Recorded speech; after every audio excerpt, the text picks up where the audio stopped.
Imaginez, être dans une salle d'audience, face à un juge, des caméras et des familles en larmes. Certains accusés supplient. D'autres explosent de colère. Mais tous ont un point commun, leurs crimes ont marqué l'Amérique. Voici 4 moments réels et bouleversants, où la justice américaine a montré son vrai visage.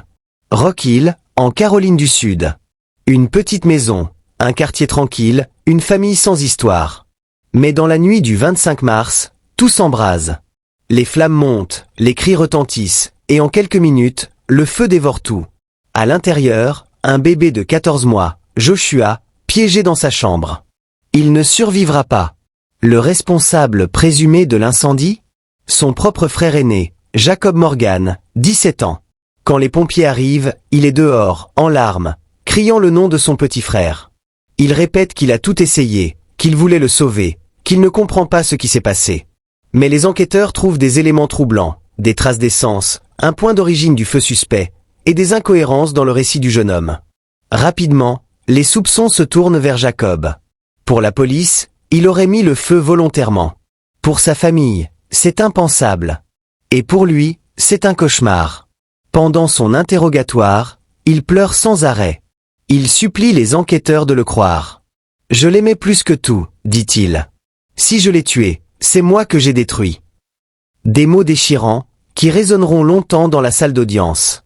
Le procès divise la ville. Certains pensent qu'il a agi par imprudence, d'autres croient à un geste de colère, ou à un accident qu'il n'a pas su maîtriser. Jacob, lui, reste enfermé dans sa douleur. Il reconnaît avoir allumé le feu, mais affirme qu'il ne pensait pas que les flammes se propageraient si vite. Il voulait, selon lui, attirer l'attention, pas détruire sa famille. Le verdict tombe, homicide involontaire. Jacob Morgan est condamné à 15 ans de prison. Quand la sentence est lue, il s'effondre. Sa mère pleure, le public reste silencieux. Un adolescent part en prison pour avoir causé, sans le vouloir peut-être, la mort de son propre frère. Les années passent. En détention, Jacob change. Il ne parle presque plus, passe ses journées à lire et à écrire des lettres à sa famille. Ses proches disent qu'il ne s'est jamais pardonné. Et après 7 ans derrière les barreaux, il est finalement libéré. Mais sa liberté n'a plus le même goût. Dehors, le monde a avancé, mais lui reste bloqué dans cette nuit tragique. Un jeune homme marqué à vie, hanté par une seule image, celle du feu qui a tout pris. Jacob Morgan ne retrouvera jamais vraiment la paix. Son histoire rappelle que certaines erreurs, même sans intention de nuire, laissent des cicatrices qu'aucune peine de prison ne peut effacer. Et c'est peut-être ça, la vraie punition, vivre chaque jour avec le poids de ce qu'on a perdu. Et si vous aimez ces récits réels et intenses, abonnez-vous dès maintenant pour ne rien manquer de nos prochaines enquêtes. Damon Kemp, le silence du tueur. Daytona Beach, Floride. Une ville connue pour ses plages et ses courses automobiles. Mais cette fois, ce n'est pas le bruit des moteurs qui attire l'attention. C'est le silence. Un silence glacial. Celui d'un homme accusé d'un double meurtre. Son nom, Damon Kemp. Tout commence dans un petit appartement partagé par 3 colocataires. Pendant plusieurs jours, les voisins remarquent quelque chose d'étrange. Les lumières restent allumées toute la nuit, la musique cesse soudainement, puis plus rien. Pas un bruit.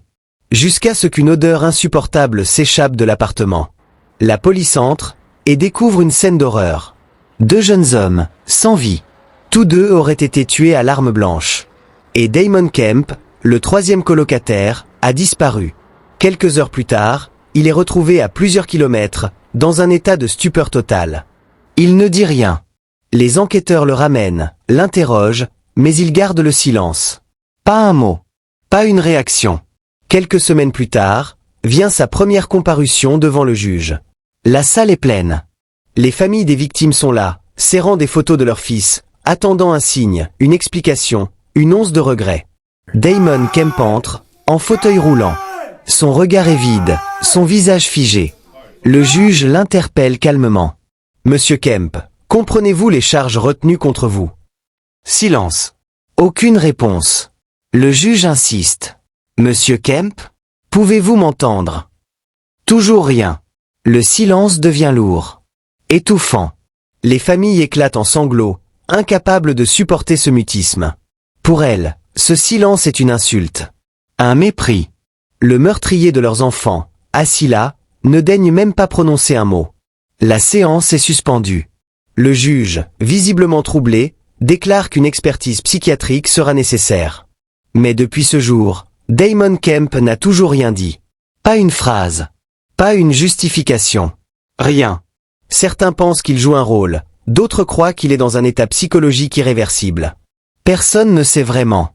Il attend son procès, enfermé dans sa cellule, toujours muet.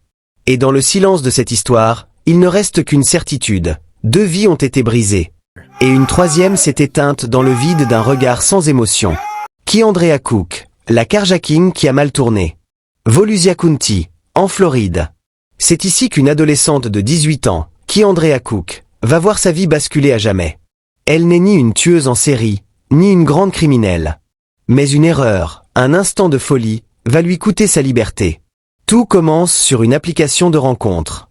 Kiandrea et son petit ami décident d'attirer un homme dans un piège.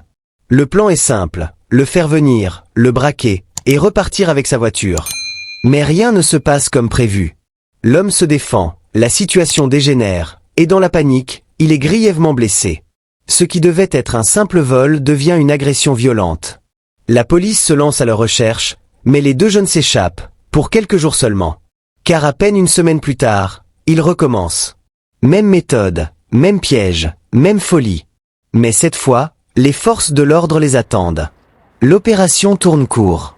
Ils sont arrêtés, menottés, et emmenés en détention. Quelques mois plus tard, le procès commence. Kiandrea, en chemise blanche, les yeux rougis, écoute les accusations, tentative de meurtre, carjacking armé, usage d'une arme à feu. Son avocat tente de plaider la jeunesse, l'influence de son petit ami, l'immaturité. Mais le juge, impassible, rappelle la gravité des faits. Un homme aurait pu mourir. Le silence tombe dans la salle quand la sentence est prononcée. 20 ans de prison. Kiandrea baisse la tête. Sa mère, assise au fond de la salle, pousse un cri. Elle ne s'y attendait pas. Elle croyait que sa fille, encore adolescente, pourrait bénéficier d'une seconde chance. Mais la justice américaine ne fait pas de cadeaux. Quelques mois plus tard, après une longue bataille judiciaire, la peine est réduite à 11 ans. Un soulagement relatif, car pour une jeune fille de 18 ans, 11 ans derrière les barreaux, c'est une éternité. Une décennie volée. Une jeunesse effacée.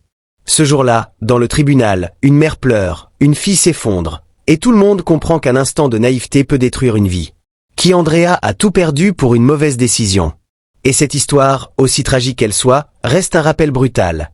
Il suffit d'un seul choix, d'une seule erreur, pour tout faire basculer. Franklin Williams, le prévenu qui n'a jamais su se taire. À Cleveland, dans l'État de l'Ohio, un homme s'apprête à vivre l'un des procès les plus étranges que la ville ait connus. Son nom, Franklin Williams. Il est accusé de plusieurs vols à main armée et d'avoir pris la fuite après une course-poursuite avec la police. Un dossier lourd, mais ce qui va marquer les esprits, ce n'est pas seulement le crime, c'est son attitude au tribunal. Dès le début de l'audience, Williams refuse de se taire. Il parle sans arrêt, interrompt le juge, contredit les témoins, et s'énerve à chaque remarque. Le juge tente de garder son calme, le prévient une première fois, puis une deuxième, puis une troisième. Rien n'y fait. Williams continue à parler, à crier, à s'agiter. Le climat devient tendu. Les avocats lèvent les yeux au ciel, les jurés se regardent, les familles des victimes sont au bord de l'explosion. Le juge, de plus en plus irrité, finit par lui lancer un dernier avertissement. Si vous continuez, je prendrai des mesures pour vous faire taire. Mais Williams ne s'arrête pas. Il parle encore, encore, et encore. Et c'est à ce moment-là que tout bascule. Exaspéré, le juge ordonne à un officier de lui scotcher la bouche. Oui, littéralement. Du ruban adhésif sur la bouche d'un prévenu, en pleine audience. La scène est filmée, et en quelques heures, elle fait le tour du pays. Les images sont choquantes. Un homme menotté, réduit au silence par un morceau de scotch. Certains téléspectateurs trouvent que le juge a bien fait. D'autres, au contraire, dénoncent un geste humiliant et indigne d'une salle d'audience américaine. Le débat envahit les chaînes d'information, les réseaux sociaux, les plateaux de télévision. Pendant ce temps, Williams, malgré tout, est reconnu coupable. Le juge lui inflige une peine de 24 ans de prison. Mais l'histoire ne s'arrête pas là. Quelques semaines plus tard, face à la polémique, ce même juge revient sur sa décision. Il admet avoir perdu le contrôle de la situation et avoir dépassé les limites de sa fonction. Il annule la sentence qu'il avait lui-même prononcée. Un autre magistrat reprend alors le dossier. Après un nouveau jugement, Williams est finalement condamné à 33 ans de prison. Une peine plus lourde, mais cette fois, sans ruban adhésif.